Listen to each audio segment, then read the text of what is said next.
Nicole, what is your favorite musical debut acting performance in a musical, usually by an American Idol singer?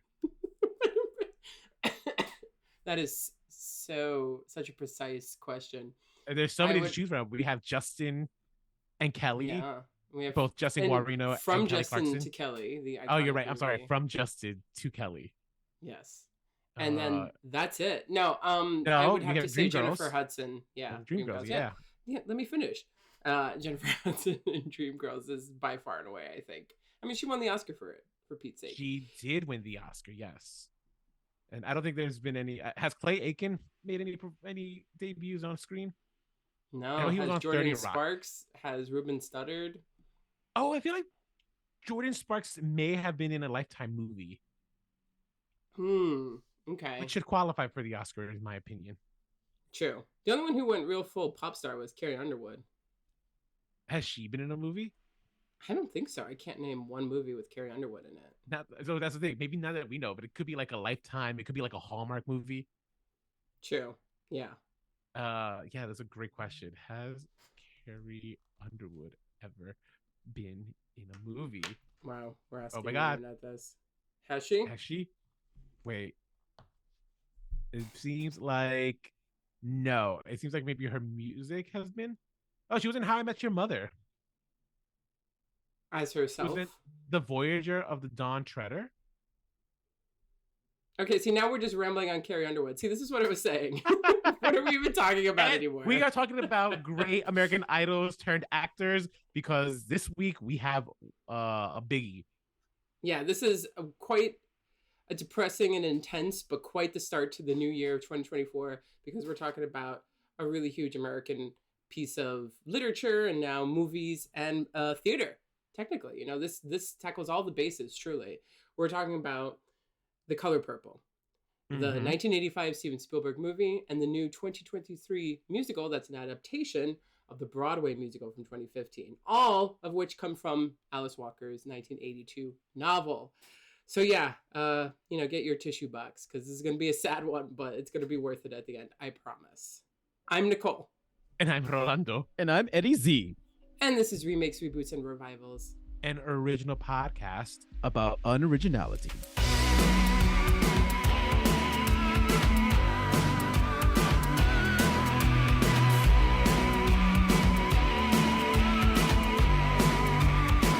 So over the weekend, the three of us met up and we saw The Color Purple, the new one, in theaters together. When was the last time we did that?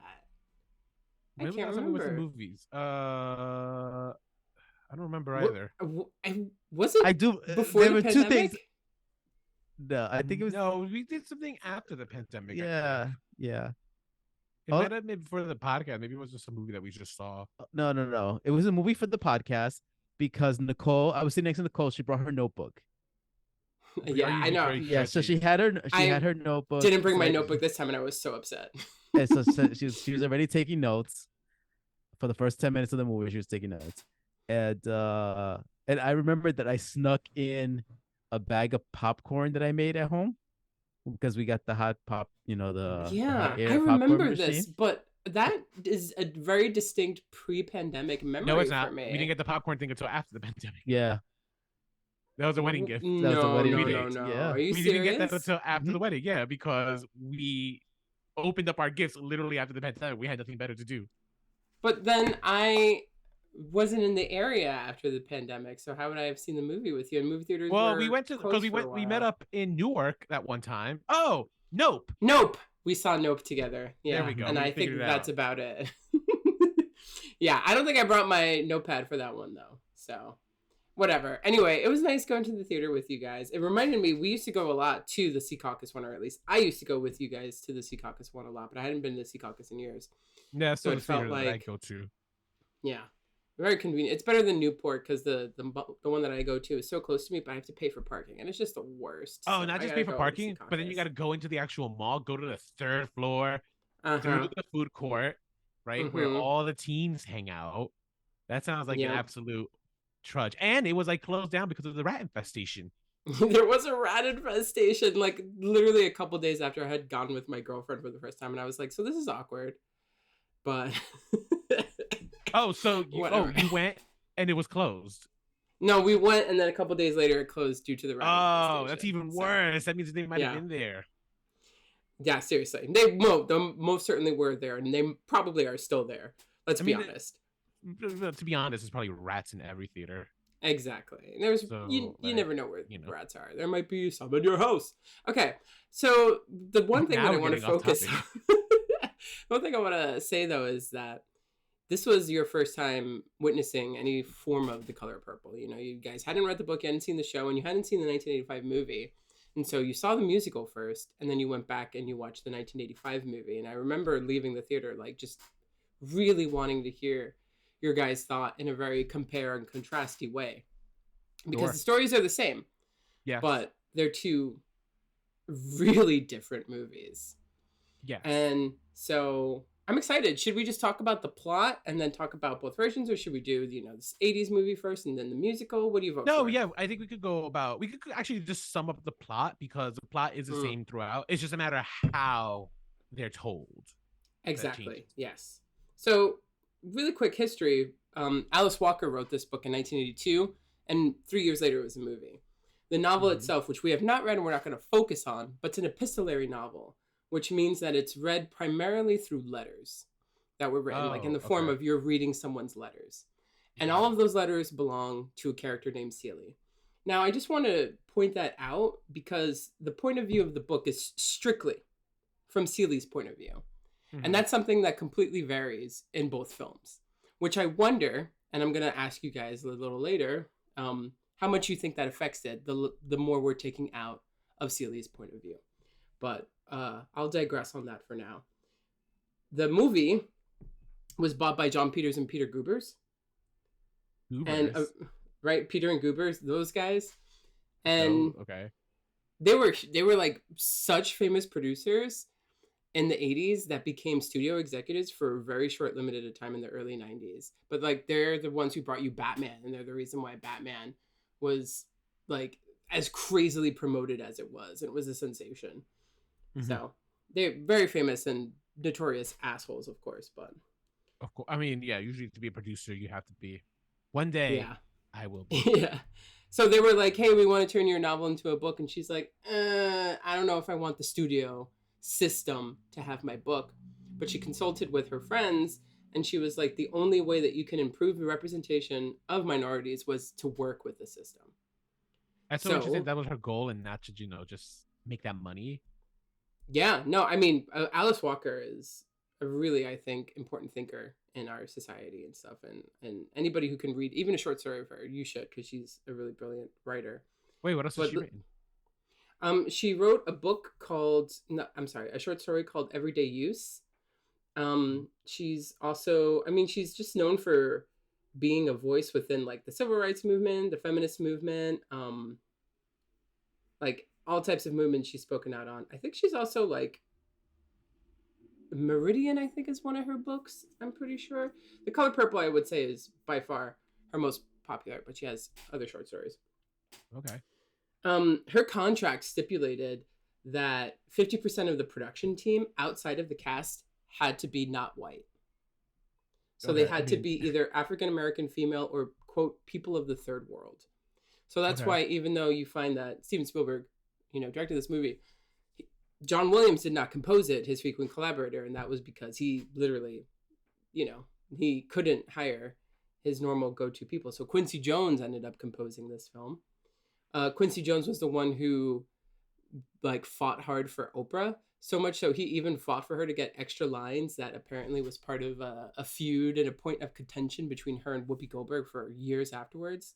Really? Her role became bigger at the insistence of Quincy Jones, who was not only the composer, but a producer for this film. Quincy Jones was also... Oh, I was going to say that Whoopi Goldberg having beef related to the movie The Color Purple, because there's beef in the 2023 Color Purple cast. Yeah, I know, right? Oprah. We're going to talk about... yeah, Oprah always bring the point of beef. He's the one who went for Steven Spielberg. Now, you got to think about Steven Spielberg at this time. He made Jaws, he made Close Encounters, he made E.T., and he made the 2 Indiana Jones movies. So this was a a blockbuster family filmmaker. So like, why someone was like, that's the guy who should do Color Purple, who knows? But I think at that point, Steven Spielberg was ready to be taken seriously and wanted to make more kind of important with the capital I films. So, I mean, this is how many Steven Spielberg movies have we covered? Yeah, we have. And after this, you know, that Empire of the Sun, Schindler's List, Saving Private Ryan, Munich, you know, like he knows how to do drama. And this was his first attempt at it. Now, he was initially reluctant because he was like, I'm not from the South. I'm white. Am I the person for this job? But apparently, after Alice Walker saw E.T., she was like, I think he could do a good job with my movie. Surprising, right? Yeah. That's sure. I don't see the connection, but... I mean, this movie also had a lot of controversies when it came out, which is something we could talk about after we talk about the plot. But that's just a little thing that I wanted to say there, you know? So Alice Walker really wanted this movie to have intention. And what is this movie about? Well, it takes place in the early 20th century, Georgia, and it's about two sisters, essentially. Celie Harris, who the novel is all from the point of view of, and the film, the original film, is narrated from her point of view, too. And her sister, Nettie. Celie and Nettie's mother died when they were younger, and they're currently being abused, Celie sexually abused, by her father. And she has given birth to two of his children, Adam and Olivia, who he then gives away. Yeah, all by the age of 14? 14. All by the age of 14. He quickly marries Celie, who's ugly and very, what's that word? Not very confident. Meek? Meek, yeah, she's very meek. Everyone thinks she's very ugly, but she knows how to cook. So he sells her off to this man that they call Mr., because they don't know him by his first name. They call him Mr. And he originally wants Nettie, but he settles for Celie, who he immediately starts to abuse.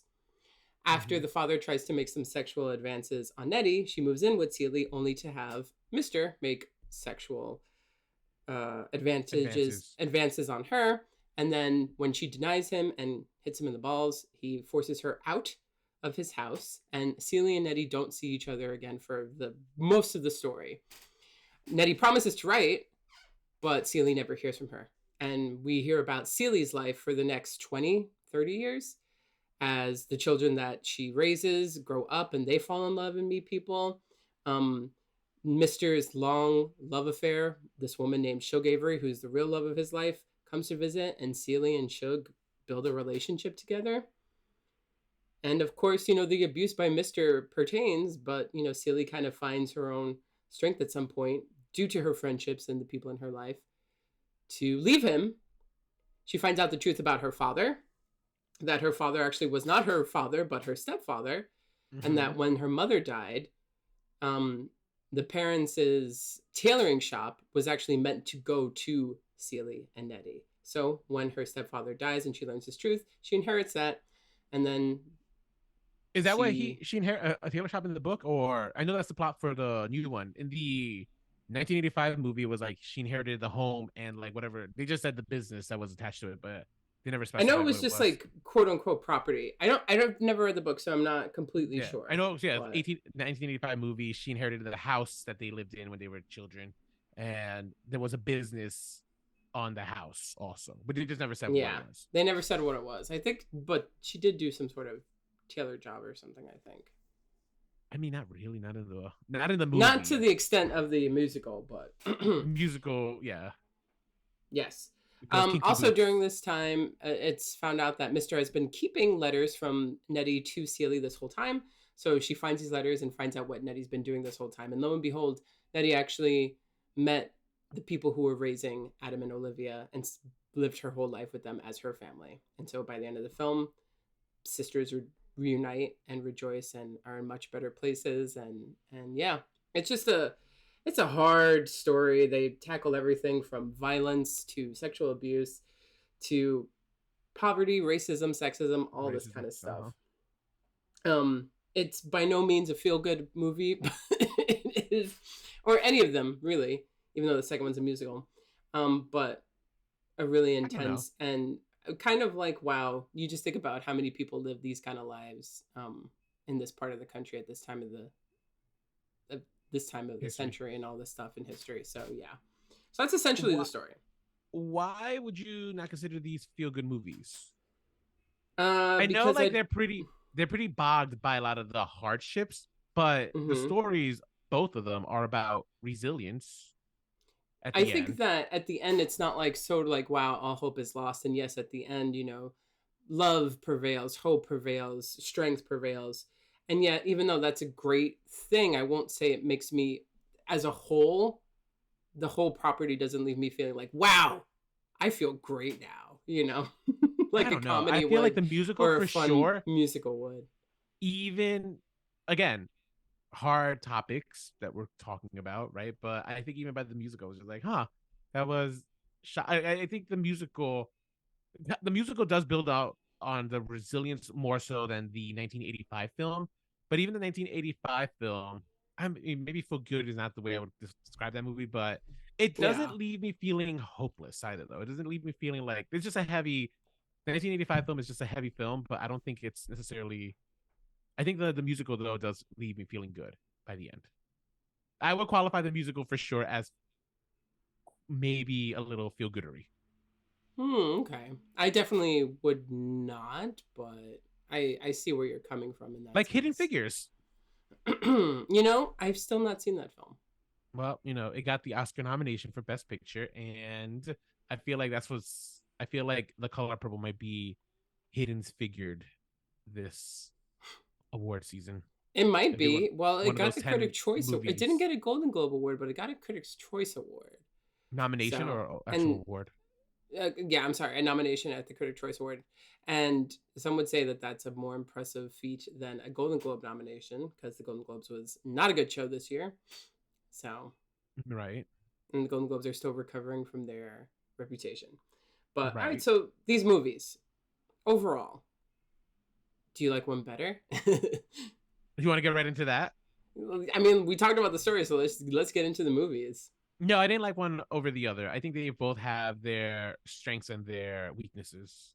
Okay. I don't know. Yes, of course, I would agree. Yeah, but I don't know if one is necessarily better than the other, especially considering the musical is so different. It is different, musical. Yeah. It does. Well, also because it's not really just Seeley's story. I think that's the biggest difference, is that the musical doesn't. It feels more like an ensemble film, whereas the original 1985 film is clearly Seeley's story. That's true. We do. Why? Because we focus a little bit more on Sophie, or because it's not like, how do you figure? Because I know the musical. Well, the narration's taken away, which I think is fine. I don't think we need a narration. That's fine, but we lose the narration. With the opening and closing numbers being ensemble pieces too, it's not like directly focused on like, this is Seeley's story and this is how her story begins. It's actually more so the sisters and stuff. And like, I think it's just, even though Seeley is the main character, I think it's more concerned with telling everybody's story than it is with just Seeley's, if that makes sense. Well, I also think though, the 1985 film really is a story of one woman, where the musical becomes almost a story of women in this time period, which I think makes a little bit of a stronger case, because, like, you know, even in the 1985 film, all these women were treated like unjustly by some form of system, right? But we were focusing on Whoopi Goldberg's character Nettie predominantly, right? Because she's our main character. Whereas in the musical, well, we're seeing all these aspects of womanhood being attacked, usually by men, right? And them kind of like trying to overcome it and stuff, right? So even, you know, so we get, but you know, even in the 1985 movie, we still get that scene with Shug apologizing, making peace with her father, right? So it's not like, I mean, if by your argument there, it's just like, well, that scene wouldn't exist if it was solely Nettie's story. You know what I mean? No, I don't think it's that. I think it's I think it has to do more so with the way that the stories get told instead of like the scenes. Like, a lot of scenes exist in both films, but the way that they're portrayed or the way that they're filmed is a little different. And I'll think of an example to provide you with soon enough as we keep talking. But things, they're very different films in a lot of ways, especially because one's a musical. So one has to approach things differently. And musicals, I'm a big fan of. I think it's an art form within itself. But there's the musical on the stage, that's an art form within itself, and then the musical on film is an art form within itself. Because what you have to do is you have to adapt it. It's a completely different medium, and what works on the stage doesn't always work as well in the film. And I think that for me, at least, because I think the filmmaker might have struggled with realizing truly, because he's a new filmmaker. I think this is the first film he's ever made, and it's by Bits Bazawule, I think. Don't quote me on his last name. I think he was a rapper, and I believe he might have done music videos, but this is his first feature-length film. I think that struggle really affected the overall tone of the movie, and then also led me to feel like the main character is not the main character of her own film. There's a difference between other people outshining you and outperforming you, but also like the film itself not even really wanting to focus on you and your story, which is different from the 1985 one, because it's very, very, there's no doubt and there's no like filmmaking confusion as to who the movie's about. The only thing I agree with is in terms of tonality, where I think it might have been a little disjointed, was the film itself couldn't decide whether it wanted to be, go the Chicago route, in which all these musical numbers were happening inside the person's head, or if all these musicals are happening like as if they're happening in the real world, right? They kind of try to do both, and I don't think it's just like that was the disconnect for me, especially the part where Nettie sees her baby for the first time, and then it goes into like the musical number that was on the railroads, and I was just like, wait, how did we get here? It seems so out of place. That was like for sure one of the musical numbers that I was just like, this doesn't work. The musical number that didn't work also was when Nettie kissed Suge, right? Again, that did not work either. Fell out of place and stuff, out of the musical. I disagree about this film not knowing who its main character was by having us focus on some of these other characters, because so many of these characters' lives changed because of the actions of our main character, which is why it was important to focus. Specifically, I think the most beautiful sequence probably does come when Nettie is visiting Sophie at the jail cell, right? And we see the passage of time almost happen like in that one shot, and we find out why these scenes were important, right? It's not because look at what this horrible thing that happens to this woman. It was more so because at the end, when she reveals, like, you are the only reason I believe God is still with us, because of you, Nettie, right? So it's not like same thing. I think Nettie also Celie, I think you're talking about Celie. Yeah, you're right. I've been saying Nettie this whole time. Celie, also kind of.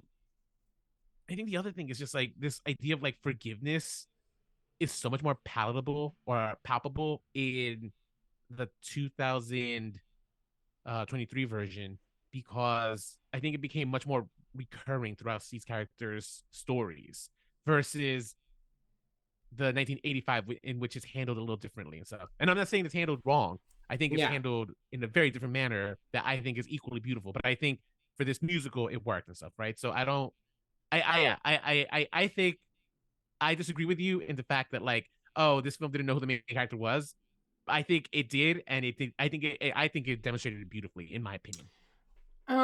Yeah, I think you're right. Where it's like maybe this is not just one woman's story; it's women's story. And I think the film was going for that. I think though, because of that, and you know what it might be?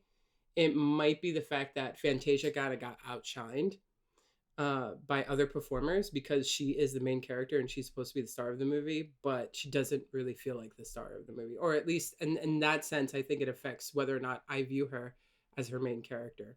And then there's additional arcs that they give some of these characters that weren't in the original film. Whereas Whoopi Goldberg is the fucking star of the 1985. What she did in that movie was she gave a stellar performance. She embodied that character. If you think about the two scenes, and I'm glad you brought up the kissing Shug scene, because that's something I'm going to get into in terms of the criticisms of the original film. The way that Whoopi was responding physically to Shug, the way like the covering of the mouth, you know, and like hunching over, that like performance lent itself so much to that scene that it became almost like it was tragic, but it became more romantic. Whereas like, oh, what a romantic idea that we're like singing on top of a record or we're in a movie and stuff. And yet you don't really feel any of the emotions that you're supposed to of Shug and Celie kind of falling in love. Now, here's the thing. In the book, they have a whole intense lesbian relationship.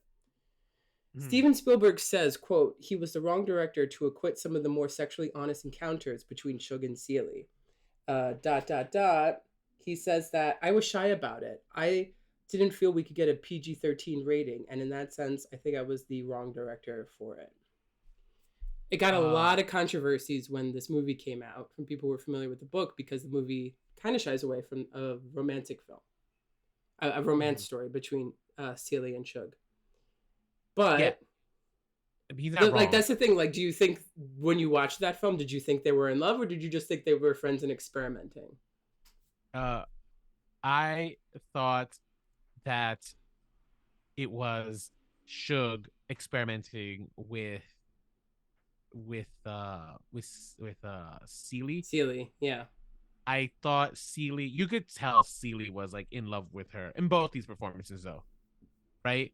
Celie. Well, I think you could tell Celie was in love with her a little bit more in this musical, oddly, just because of like that one scene when she's bathing her back. Oh yeah, that was a pretty intimate scene, right? No, yeah. I think I don't know. Whoopi also gave a very, very tender performance and stuff. Like her obsession with Shug for sure also carried over. I saw it and stuff. So I definitely saw the fact that like Celie was definitely the one in love with Shug. But Shug, we know this early on, she cannot be tamed, right? So if I didn't know that they had an actual relationship, right? Yeah. I wouldn't have bought it necessarily, because I feel like Shug would be the kind of woman who'd be like, oh, it's just a fling with a woman, no biggie. Yeah. Well, I mean, she definitely leaves her lovers behind, and she always goes on to do new things herself and to explore other people. But, I mean, doesn't mean that she doesn't love those people. So it's like weird, because they could have, but Steven Spielberg even said, like, if I were to do it all over again, I wouldn't include anymore, because I think that what I did was consistent with the tonality of The Color Purple that I adapted, which is very interesting. He stands by it, even though he knows that it was kind of him pussying out. Yeah. No, I mean, I don't disagree with him, because I do think we know how society reacts against like homosexuality, right? And we especially also in the 80s. Oh, that's what I'm saying. Like, so and now I think film about black people, period, right? Yeah. But like you put a lesbian thing already. It's just like, well, Hollywood already has to hurdle over the fact that this is a predominantly black cast. Now we're throwing lesbians in. Oh, no. I'm sure. Like, I understand it's a fucked up decision to make, but like I understand why it's made. I think contrast though to the 2023 version, what's it called? We pussied out of the actual lesbianism here, because all we got was a little tender kiss, I guess, but then nothing kind of came out of it, right? There was no closure, I think, in that sense of that relationship. I don't know if by the end she was like in a throuple or having a mysterious like side thing. Yeah. While Shug was married to the other man, right? Like, I don't know what the dynamics were. That made less sense to me. But I think the third act of the musical for sure is the weakest of the movie, because it's so hurried, it feels like. Oh, yeah. I actually think the whole film, to be honest, felt kind of hurried. Now, let's take that same scene of Shug and Celie. They're at the theater. They're watching the theater. A romantic number happens, and then cut back to them, and they're kissing. And what does the movie do? The moment they stop kissing, on to the next scene. We don't actually get to live in that reality moment, because like you said, too, it can't decide whether or not it wants to live in fantasy or the musical numbers actually take place in the real quote-unquote world. So that they kiss and then that's it. Where do they explore that moment? When do we live in that moment? When do we see how they feel about it? Like we did in the original film, which was way more intimate. They walk up together the next day. Yeah, but then Nettie's letters came and we moved on to that, and now we're in a brand new sequence of the film. So, and that's the thing too, like within the first couple minutes of meeting Celie, Suge's already like saying, why don't you smile more? And it's like, you just met her. How do you know whether or not she smiles a lot? Whereas like that's something that came after a couple scenes in the original film. They went through this whole different dynamics of their relationship, from her calling her ugly to her treating her cruelly to them actually being nice to each other. Like they actually had a genuine relationship unfold. So everything felt very rushed. Was so mean. I felt so bad for Whoopi Goldberg because like this woman... You feel bad for Whoopi that whole fucking movie, man. Oh yeah, no, because like this is a woman who clearly can act the shit out of like a lot of people, right? Yeah. But like she has always suffered this kind of stigma of being called the ugly black woman. It's just like, have you seen her skin? That is flawless skin that she has. What are we talking about ugly here? Yeah. All right. No, she I mean, astonishing performance, really. I mean, I feel bad for Celie no matter what, and no matter who plays her, but really truly Whoopi embodied it like wholeheartedly. Another moment that felt rushed in the musical is actually the beginning, and I know they're trying to get the story going and trying to introduce a lot of things, but I even wondered to myself when we were in the theater, I was like, do Rolando and Eddie know that Adam and Olivia are products of her father's abuse? Well, yeah, and I'm not going to ask you that. Did you know that? Did they ever really say that in the film? Yes, it was like very much like told explicitly. When was it told? It was told the first time we are in a general store, and we're talking about the musical, right? Yeah, we're talking about the musical. Okay. So it's a general store. She's cleaning. She's inside. She's cleaning, and then she sees the baby. And she cuts the baby's attention, and the baby's blanket says Olivia. Yeah. And then she goes and she says, "Oh, Olivia, you're my daughter." But the question though was, do we know that they were a product of her father raping her? And it was. I think we get the sense. We got the sense of it for sure. Like after Whoopi Goldberg delivers the baby, right? But when do you got a sense of it? Like you put the dots together, or it was literally told to said, us? "This is my baby," and then he goes, "I'm going to take care of it." This is what he literally says. Yeah. It's just like it could not be more obscure than that. Yeah, for some reason I don't remember that. Maybe at that point, it was like a verbatim thing. This is my child, and I do what I want with it. We thought we were going to kill him. Yeah, this was it. Yeah. Like we thought the baby was going to die, right? I think that's about it. Yeah, like whereas in the original film, it's very clearly and explicitly kind of stated the situation she's in. I think there was just like one line in the musical and stuff, and I'm like, I don't know. I mean, granted, I'm not like, hey, harp more and more on this terrible subject matter. But I was like, this is a major plot line that I think adds to overall Celie's trauma and the reason she is for who she is and stuff. And it didn't feel like that point was really hit very well in the head. Like everything moved so fast. I think in the movie it was also kind of handled the same way, where it wasn't like it was like one line that we got that she was being sexually abused by her. Well, we find out stepfather.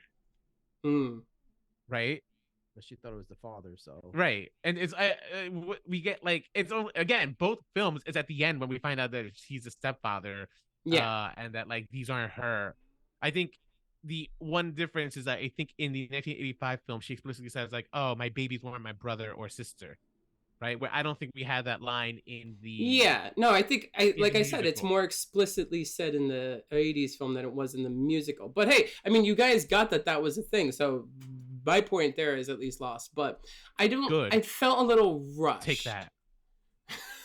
It felt a little rushed, and like the whole movie at some moments I was like, musical numbers, so a sequence would happen, and in this sequence, Sophia's gonna leave Harpo or something. A couple of things happen. A song happens. Song ends. Bam. Onto the next sequence. We don't ever really like exist in that sequence. After a song happens, we just move directly onto the next thing. And to me, that's hard because it's possible to live in a scene after a song is done. It's not a requirement to jump to the next sequence once the song is done in a musical. How? I don't know. I don't watch many musicals, so I don't really know. Like usually, like for the musicals that I watch, which tend to be Disney, it's just like musical number ends, and now we're in the next. You know what I mean? So, What are you talking about? Well, think about the original West Side Story. You know, like what happens after they sing "G Officer Crumpkey"? They're like they start talking and like it actually they're still in the same exact location, and then the sharks come and then they go to the rumble. But it's not like bam, new sequence. It's a continuation of the story because musical numbers are supposed to happen organically in a story, and not only that, but it's like supposed to be. The point of a musical too is the reason they sing is because everything becomes too much that they can't say it in words anymore. They have to sing about it.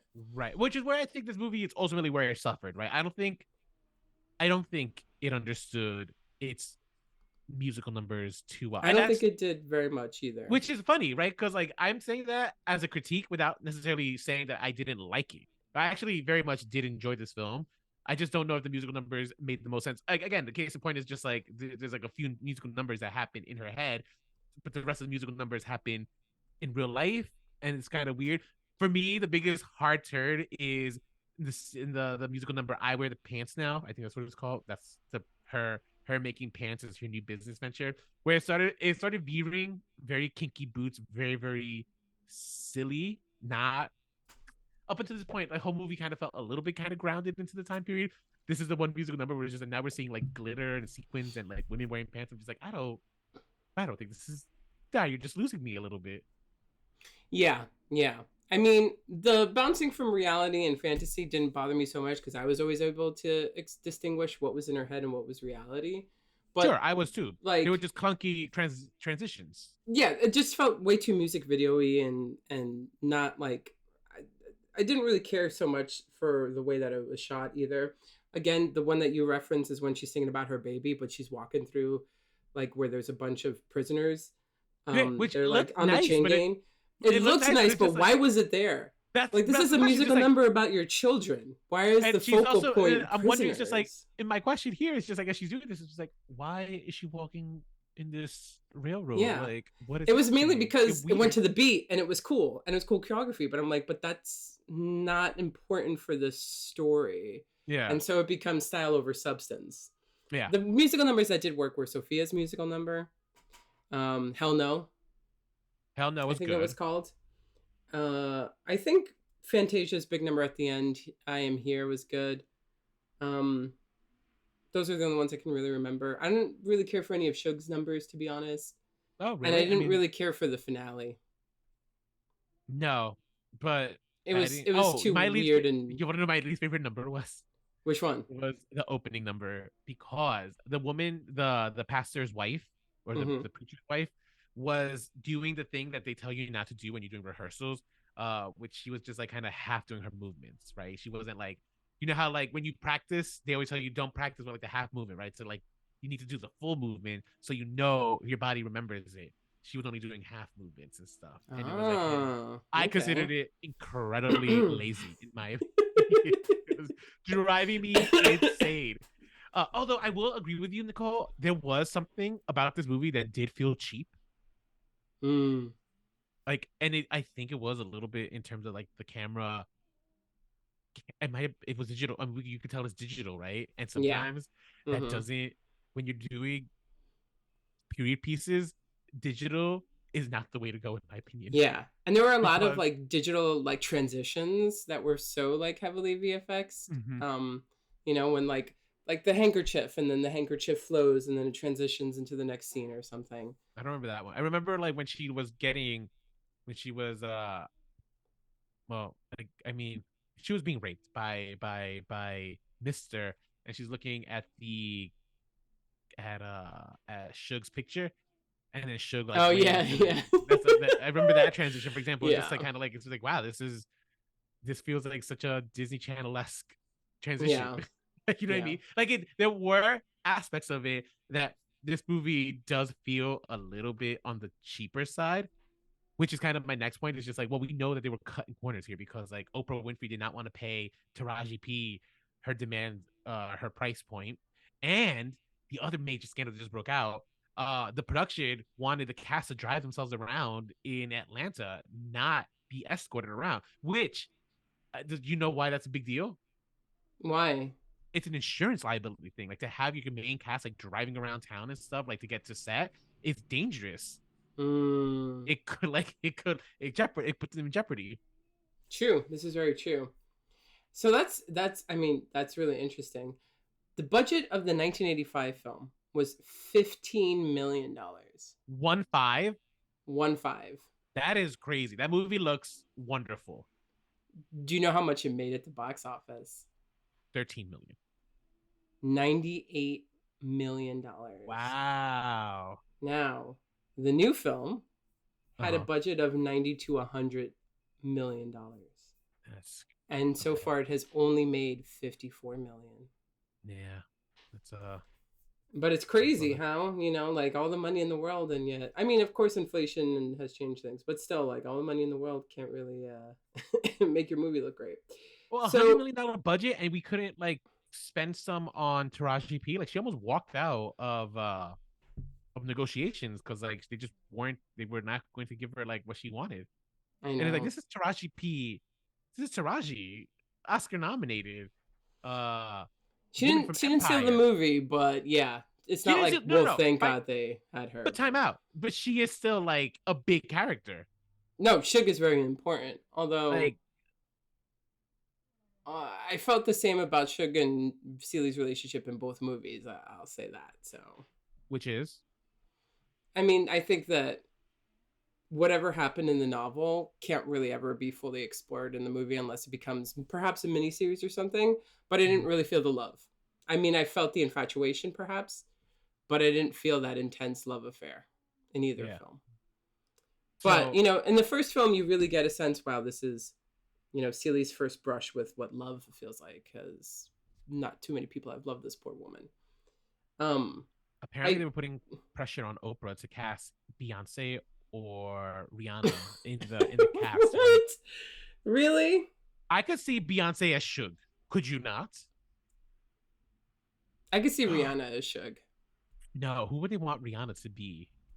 I don't know if I could see Rihanna. I think is too. I don't think Beyonce could do any of those roles. You know what? Beyonce would have been great as grown-up Nettie. She's in the movie for the last 5 minutes. Do you know who was grown-up Nettie? Yeah, Ciara. I did not know that. I thought it was Sandy Newton. Oh, really? Halfway through the movie, I realized that Squeak was played by her. And I was like, oh, shit, that's her. Her. I don't know her. The musical artist, her. I know her, the musical artist. Okay, I don't know her music well. Wait, yeah, I mean, that would be, yeah, it was cool. I could, yeah, maybe, yeah, there would have been a good cameo for Beyonce to come back. Yeah, and the last 5 minutes have been like, oh, she's beautiful. Let's talk a little bit about Mr. Actually, we haven't spoken at all about Mr. Oh yeah, no, you know why? I fucking hate him. Yeah, he's terrible. One of the controversies of the original film, it's non-existent now, but in 1985, a big controversy was that a lot of people alleged that the film stereotyped Black people in general and Black men in particular, pointing to the fact that Spielberg, who is white, had directed a predominantly African-American story, and he villainized his men. Author James Baldwin notoriously hated the film. He accused the movie and its director, Steven Spielberg, of, quote, mangling the poetic vision of Alice Walker's novel. Did they know she gave her blessing? Oh yeah, no, yeah. She didn't write she wrote the original draft. She didn't write the screenplay, but she had like final say on it. So. Also, Michelle Wallace said the movie smothered Walker's feminist message in syrupy Disney-like sentimentality. That I agree with. Yes, I would agree with that too. And Ishmael Reed called the book a near criminal assault on Black family life and heterosexual relationships and stuff. So pretty much stereotypical portrayal of Black men being violent. It's true. Most of the men in this movie are violent and cruel towards women. However, I think the movies and the story does a pretty good job at showing you why these men are like that. They're not just violent for the sake of being violent. I think that they're violent because society has made them that way. I think in the case of Mr. in particular, a truly horrible character, but this is a man who had a father who, wouldn't don't let women talk to you that way. Right. Who had a love affair that went wrong and Suge left him. Then his wife died and was left to raise a family on his own on property he didn't want to belong to. And so, and a lot of the time too, people who don't have education and people who don't really, leave their homes in their life have a lot of misplaced anger. Just as Celie herself was meek, because women are taught to be meek, men are taught to be violent. So I don't know, would you agree with the controversies that this film stereotypes and villainizes black men and just turns them into violent people? I don't know if it's kind of like that scene of the woman who's like freaking out when they're trying to help her with the car because she's like, oh my god, they're gonna attack me, it's like that. But they're saying white people that the movie is perpetuating those kind of thoughts on black men, which is interesting, right? Because no, I mean, again, I haven't read the book, right? But if this is the source material telling you that like this, blame the author that like men are being portrayed this way, right? I don't know. Well, that's the thing. Yeah, as people who haven't read the novel, you know, are they portrayed more gray as opposed to as black and white in the movie? Even though I would say that the second movie really tries to redeem Mister more than the first movie does, which is I hate it. Weird. I agree. So because I hated Mister from the movie, from the musical, more so than Danny Glover's Mister. Okay. I think the movie, the musical's Mister was so much more horrific. Yeah, there was something wretched, really wretched. Yeah, versus Danny Glover's Mister, who, yeah, I hated him, but I didn't necessarily want him. Like, I didn't wish the worst upon him. I wished the worst upon the new Mister. He was so vile. I see. Yeah. So absolutely vile. They did try to redeem him at the end, and they did redeem him at the end. I didn't want to. I would never forgive him. I mean, I don't know if they redeem him for me. Well, but because enough for Celie to allow him at her Easter dinner, which was like, what are you doing? But that's the whole thing. That's her story. It's her story. It's about that's the story in the new one, though. No. That's not the story in the original. That's his character's story, which is fine with me. I'm okay. Again, it just shows her strength, right? That she can forgive this horrible human being, right? Yes, forgiving someone is one thing. Letting them back into your life is another. But also, I don't think that's Celie's. I think that's something that they inserted into the new film.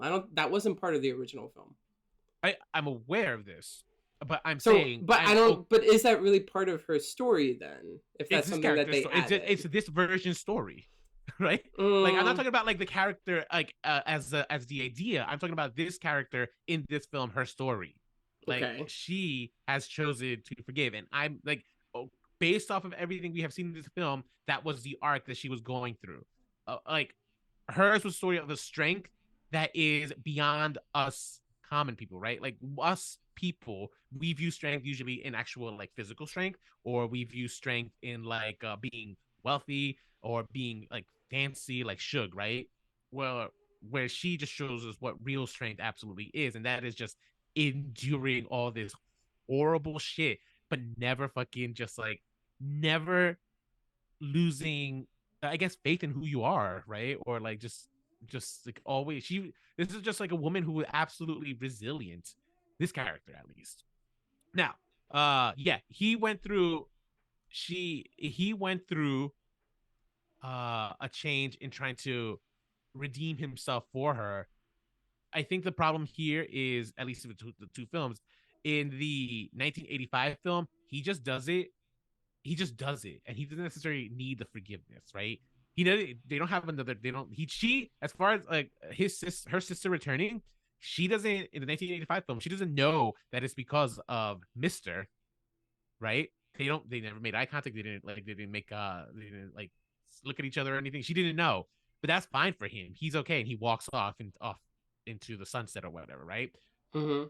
In the other one, it's like a big proclamation that he makes that he did this, which I think was kind of like, which I think kind of cheapened the moment, in my opinion. Mm-hmm. Yeah. For me, it's very unrealistic that that character of Mister had the arc that he did, where now he's like, he wants her to forgive him, and he's even going to wear those pants for her, and then be like, hey, I did this for you because I want us to be friends or something. Like, and the reason why Mister does it is because he doesn't want the curse on him anymore, because he believes that Celie put the curse on him. So what he's doing is actually a selfish act. Okay. Yeah, but the same thing too. So I think sometimes that's part of the human experience too. Sometimes we go through a lot of, when we recognize, when we go through our shit, we go through our own struggles and difficulties, it may wake us up about, what am I also causing to cause on other people too? What am I putting out in the world that I'm receiving in this way? So yeah, I mean, it I kind of get this whole like redemption arc for him, and she just testifies that she is a strong, forgiving Christian woman who does not deny anyone to the table. Mm-hmm. Does not deny anyone to the table. She doesn't have to accept them in her life the same way, but she can decide, look, I'm forgiving you not because of you. I'm forgiving you for me. Mm-hmm. Because by forgiving you, I am free of you. I am free. Yeah, it doesn't really feel that way though when she invites him to Easter dinner and they're like holding hands and singing songs together. Like, because again, forgiveness is different than letting someone back into your life and stuff. And not like, to Jesus, it's strength. Jesus would not. Jesus would not. Here. No, because that's where we're. Yeah, like we have to base our Christianity off of Jesus' teachings. Jesus would not. Like, and I actually that's a good point because I think the second one feels a little bit more religious too, which is something that the original film doesn't, and I don't know if that's part of Alice Walker's intention and stuff. And whatever, movies take life of their own, so it doesn't even matter if it is. But I mean, the second, the first iteration does feel more secular. The second iteration does feel more Christianity based, but I think that's also part of it because of the style of music that we end up going with, right? Because of the gospel, being like gospel music and like soul music, and I think as a result, it works from a narrative point of view. Why we go that route? Why we introduce more religion? And I think that's fine. I think Eddie's right. Like, it's not about like her letting him at the table does not necessarily mean that you're friends, but like it's about this message of not excluding anyone. Right. So I know, like, story-wise how this all works. What I'm saying is that emotionally it doesn't work because I don't think this character should be redeemed by her. And even though that's how religion works and that's how forgiveness, and it's strong of her to do it and stuff, character-wise, I'm like, this man, like, it doesn't really make sense that he would have that arc. I don't even think he'd be wearing those. I don't think he'd go and visit her. I think he has way too much pride. From what we have seen in the hour and a half before all of that, from what I've seen of this character, I don't believe that he would actually do all of this and then want to then be allowed back into her life. Oh, right. I mean, like, his last words to her were, he's vile, like, did he really have that much growth in him? Yeah. I don't believe that. Yeah, no. I don't disagree with you. I do think that message gets a little muddy because of how deplorable this character was. But I ultimately do think that, like, I don't think it didn't. The emotional impact of the thing was that, like, it worked. The only thing that didn't work was the fact that, like, he makes this big statement of, like, this by bringing her sister back. Kind of now that kind of just that for me was a cheapened part. It's just like, oh, like, now you're doing this all just for this one moment. Where Danny Glover's character, he did it and he just went away, right? Like, he did not need her to know that it was him, which I think is a little bit more which touching. Feels more true to his character too, because he would have way too much pride to see her again. Sure, but again, we're in a musical where this is, I don't know. I think the ending of the original film too is just, like, so touching, so moving, and I don't know about you. When I saw it, I definitely shed some tears at that reunion and stuff, and I was really prepared to be crying my eyes out in the musical, and for some reason I thought it was fine, but it didn't really felt very touching. And again, that's when it felt more like an ensemble piece. And to your point, Rolando, it's not just about Celia, it's about Celia and all the people whose lives she's affected. Mm-hmm. And now they're here all together having an Easter dinner and stuff. And yet it didn't hit an emotional chord that I was expecting it to. I mean, for me, the reason it didn't was the mise en scène. Like, it was just weird. Like, we had like, it was this, like, weird. Kind of round, like, we had this table around the tree, so the tree was kind of blocking half the shot most of the time, right? Did you notice that? It was bizarre.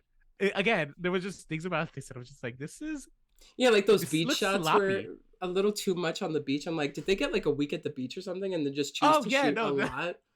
The beach shots were also like, that's right. Like it always did feel like we're just like kind of back to like this. It didn't feel like different. It didn't feel like time has moved or anything. It just felt like the same beach. Yeah, no, it did. Tree. It did. all the time. Yeah. Last character I really want to talk about is Sophia, Mm-hmm. who I think is probably the strongest part of the new one. Daniel Henderson is Yes. getting a lot of nominations. I'm sorry, Daniel Brooks. I'm thinking of the podcaster, and truthfully, she stole so many scenes that she was in. Like, she took a lot of attention sometimes away from Fantasia. Which, hey, that's what you do. You know, a good actor will steal the scene. You know, Mm-hmm. like when they're at the funeral of her stepfather, and she's like, "Now you're preaching." Stole the scene. Yeah. You know, those are good. But it's also, you know, a contrast to Celie, this character. But what they do to this character too, it really shows you, like, what do you think they did that with Sophia's character? What? Where she goes to jail. Why? And then her character gets broken. What do you think the intention was of the story to have that happen to Sophia? I don't know necessarily it's the intention, but the consequence of being a woman who can be so outspoken, because that might fly in a black man's world, but when she crossed that line in the white man's world, the white man make her pay, right? And it's foul. Both in both movies, right? Like in both films, what ends up happening to her is horrific. I think the Oprah had that prosthetic that they gave her to like kind of make her eye look weird. So I don't know if they were implying that she was kind of also, she had trouble seeing, it looked like, afterwards. But then the biggest curse, right? So the reason she did that was because a white woman, the wife of the mayor, wanted her to be the nanny to her children. She was like, hell no. And God forbid you say hell no to a white woman in the South. So when the man comes in, she punches him. She ends up getting beat down and arrested. And her punishment, after serving like I think 8 years in prison, in jail, is to then work for the woman who is responsible. Yeah, seriously, it's so terrible. Yeah, who I thought was Diane Lane, and her spirit is completely her spirit is completely broken. The woman in the original, she's one that I saw a lot in 90s movies. I can't remember that actress's name, but she was a really familiar actress. Who did I hate more? The one in the 80s film, because she was she had this aura of kind of like, she kept saying like, right when she dropped off Sophia to go see her family for Christmas, gave her the day off, and then got scared by the black men, right? And then made her lose her leave. Yeah. Oh, heartbreaking. One of the most effective scenes in the original. I was devastated with that. It was terrible. But that was a pretty gruesome scene. I think that's the only time I made a joke in the movie though, was after seeing Sophia get beaten. I'm like, well, at least it wasn't a musical number. Yeah, I heard that. Yeah, just getting smacked to a beat, you know what I mean? Yeah. And then with Celie seeing her at the grocery store and helping her out, that act of kindness too, you know, that was really moving. I agree that the way that they did the musical was nice though, with the passage of time in the jail cell and stuff. I think I preferred the passage of time in the jail cell, because that was poor. I mean, again, Daniel Brooks acted her heart out in this movie. She was so moving. It was great. So hard to watch. And I didn't realize where I knew her from, right? Because I kept telling, I thought she was like someone from Glee or something. Eddie has pointed out that she is from The Peacemaker on HBO Max, and I'm like, oh no way, this is this girl. Well, she was also in Orange Is the New Black. And, I never saw that. Oh, you never saw that? Okay. Do you think that this movie, I mean, we always ask, you know, is it needed and stuff, but do you think that this needed to be updated? And aside from the musical qualities, because it was turned into a Broadway musical, because they saw the potential of this story as a Broadway musical, do you think that this story needed kind of like to be reinserted into our pop culture life, and what you think people can get out of it and stuff? Like, do you think there's like a void that this kind of fit? Yes and no. I don't think this movie per se was successful in that completely. And I think it might be because of the direction that they took. I don't think it was necessarily the best. It wasn't even, I think the actors, they acted wonderfully, right? I think he did a good job directing the cast. I just didn't think he had a vision in terms of like how stylistic this movie should be by the end. And I think that's where kind of the movie falters.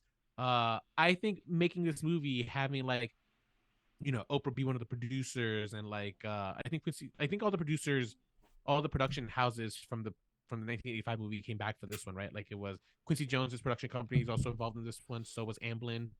The only big difference is that Oprah Winfrey's production company is also involved in this one, but I don't know. I think there is something important of also having having a black director for this film. I just wish it was a better black director. Yeah, so good point. Good, something I wanted to bring up, because like here is a man who understands the story, but who is probably too experienced in order to artistically convey it. Yeah. Here is another man, Steven Spielberg, who doesn't necessarily understand the story, but is a really fucking talented filmmaker.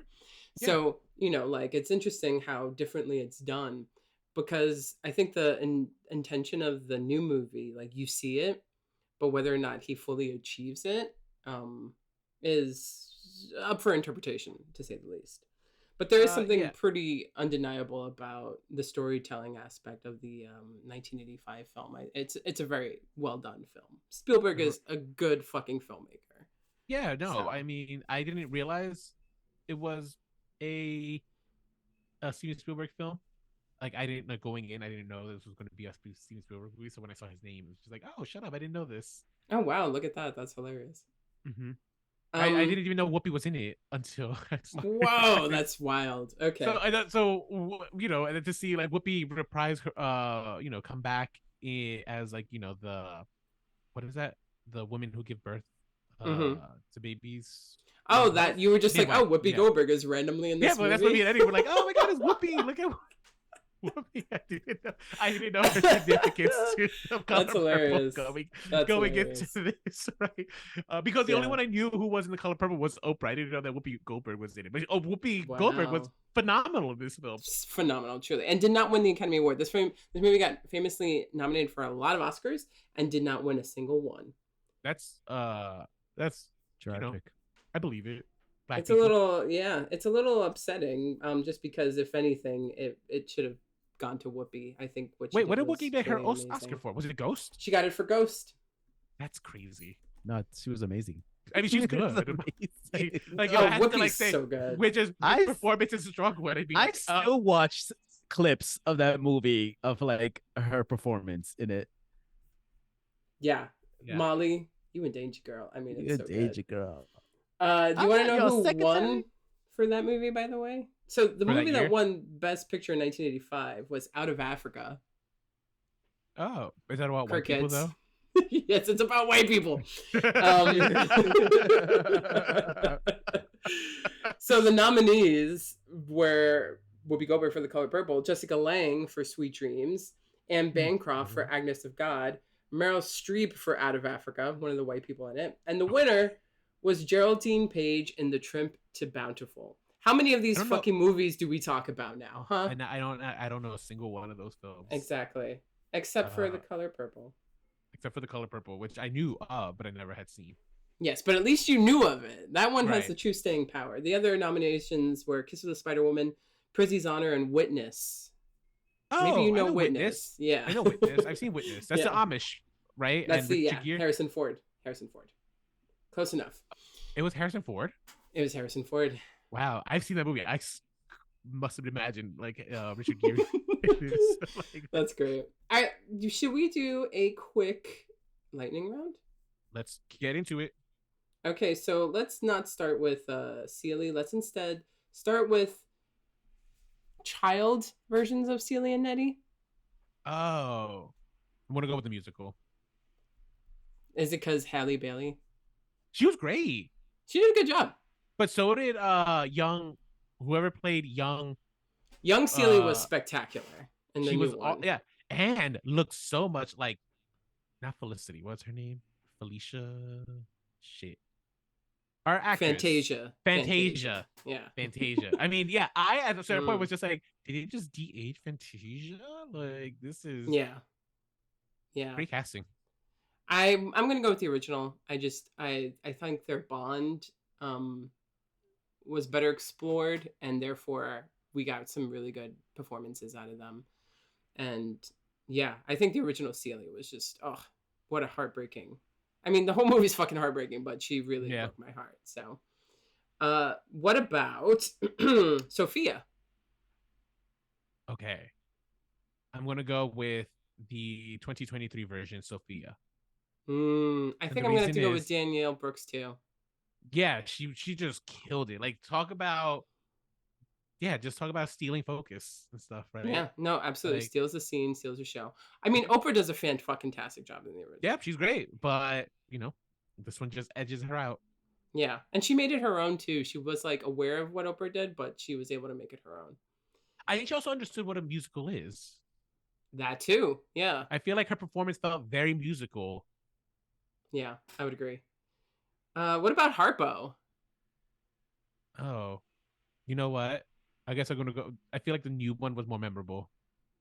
The new one is more memorable too. I mean, he seemed a little bit more doofusy in the original, which is definitely probably what Harpo is.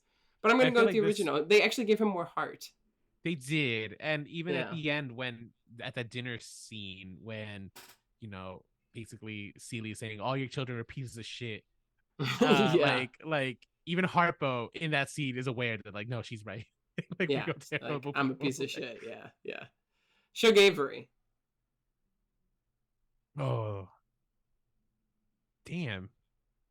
Do I like Taraji P or do I like? I think I might have liked Taraji P's performance over the 1985 performance. I don't know the actress's name. She was good. Her name is Margaret Avery. Yeah, I just like, I don't know. The current one, the new one, felt more like a falling star. Does that make sense? Like someone who was at the top at one point and clearly is not anymore, but still has like this delusion that she is. Like that's what she was giving. Where the other one was giving, what did she have? Tuberculosis or like syphilis, right? Like one of those sexually transmitted diseases. That made her a used woman, basically. No, I'm gonna go with Margaret Avery because I would say that I do think that she's someone who, like, is struggling with her alcoholism, is struggling with her career, who is kind of fickle, especially when it comes to love. But like her performance in the original film when she's singing that to Celie, I feel that more than I do any performance that Taraji gave. I love Taraji. Taraji's great, but I'm gonna have to give it to Margaret Avery in the original. Maybe it's because I think Taraji had more screen presence. I think also probably is because it's a musical, right? You would hope they do. So, what about Mr.? Okay, so Mr.'s a tough one, right? Because Danny Glover was really good as Mr., but the new Mr. made me hate him so much. Yeah. Like I felt nothing but pure rage. Like when she was about to cut his neck, I was just there, just like, just do it. Fuck it, it's worth it. Like I don't fucking care. Like, go for it. I'm gonna go with the 2023 Mr. I don't know the actor's name. Yeah, Coleman Domingo is his name. He did a really great job. I don't like all the what. You hope he gets a nomination? Yeah, I think he was like what does that qualify for actor or supporting actor? Maybe actor, but he might get supporting actor. He was good. He was good. I don't necessarily like what they did with his character, all the bonus things that they added for him in this new one, but man, oh man, he acted the shit out of that role. He never had his own song. I love that they don't give him a song. Two things I didn't like about the original. One is that he introduces himself as Mr. The whole point is that they don't know his fucking name. He would not refer to himself as Mr. The girls refer to him as Mr. because she's married to a man whose name she does not know. Right? So, first thing that pissed me off. Second thing that really pissed me off is when he becoming an alcoholic. As Mr. though in the musical, but he says his last name. No, I'm talking about the musical. He says my name is Mr. in the musical. Yeah, that's what pisses me off in the musical. The other thing that pisses me off is that when he's becoming an alcoholic and he's walking home in the rain and then he like falls on the ground, they do this thing that I hate. This is my own pet peeve in movies when they don't think that the audience is smart. So it's like he's clearly now realizing that the curse has affected his life, but then they bring back the audio and be like, "Until you do right by me, you're gonna be cursed." And I was like, "Are you fucking kidding me?" It's like, of course I remember that she said that 20 minutes ago. Like, that's so annoying. Yes. I'm gonna give it to Coleman Domingo as well. I think he did a great job. Which then leaves us to Celie. Okay. So this is the only one where I'm going to give to the original film. And I actually did like Fantasia in this film a lot. I do agree with you where she does get lost to the other characters, but I think that's fitting for her character, who's supposed to be meek and literally like almost like like just there unless not don't speak unless spoken to kind of character. So that makes sense why this would happen to her character. But Oprah, but Whoopi just like straight up just killed it in this film. I mean, during that, so if I'm going to compare both performances, I'm going to just use like the dinner sequence where I felt Oprah's rage, Fantasia, Whoopi's rage. I'm sorry, yeah, Whoopi's rage, where Fantasia I think held back a little bit. No, absolutely, that's a good one to compare it to. And I from the beginning of the movie to the end of the movie, I felt the passage of time on that character. Let's say that. Mm-hmm. And I felt like she was able to embody all of these stages of Celie's life. And I think she gave a transformative performance. I really think that's no question. Yeah. And that's something I'm glad you brought that up because I think I had trouble keeping up with like the passage of time. Yeah. In the musical, it was like difficult because at a certain point, let's be very real here. Mr.'s father would be dead. Some people shouldn't be dead. Like, yeah, the pastor. Some people were like living. Yeah, the pastor's sidekick 15 years ago looked the exact same in the opening number, and here she is, aging not a day. And we all hear and witness that black don't crack, but there were some people that were just ageless. Like they just put like, all right, we're gonna give you a little bit of gray on the sides, and you go. Yeah, seriously. What? Seriously. Yeah. Yeah. But two really, really great renditions of this property, The Color Purple, and both worth watching. Yeah, two really different ones. And it's so funny when we came into this, it's just like, this is interesting. How do you make The Color Purple into a musical? Well, so they did it. Gospel music, and that's the smartest choice to go about it. Is a music memorable? Not in my opinion, but I don't think so either. Fan, right? As a musical fan, I didn't find it to be, but it's still worth a gander. And that's what we think, but what do you think? You should let us know what you think. You can email us at remakesrebootsurvivals@gmail.com. You can hit us up on Instagram at remakesrebootsurvivals. Hit us up on Twitter at Remakes Podcast. You can find us on Facebook and YouTube by searching for Remakes, Reboots, and Revivals. And if you enjoy this podcast, go to your podcasting platform, click on our name, and give us a rating. And if you're on Apple Podcasts, give us a review that we might read over the air. We haven't done that in a long time because we're not getting too many reviews, but it's okay. Hopefully you will be the one that we will get. Hopefully. So like we said in our last episode, but we're going to be doing every 2 weeks, which means that 2 weeks from now, you'll be hearing our episode on another musical. This one being Mean Girls. So this should be exciting. Yeah. 2 musicals in a row. Oh, I'm scared. The fashion in the new Mean Girls looks so cheap. It's giving Shein. It's trying to make Shein happen. That's wow. I mean, I can't wait for us to talk about it. I'm really actually intrigued by this movie. So tune in for in 2 weeks. But until next time, stay unoriginal.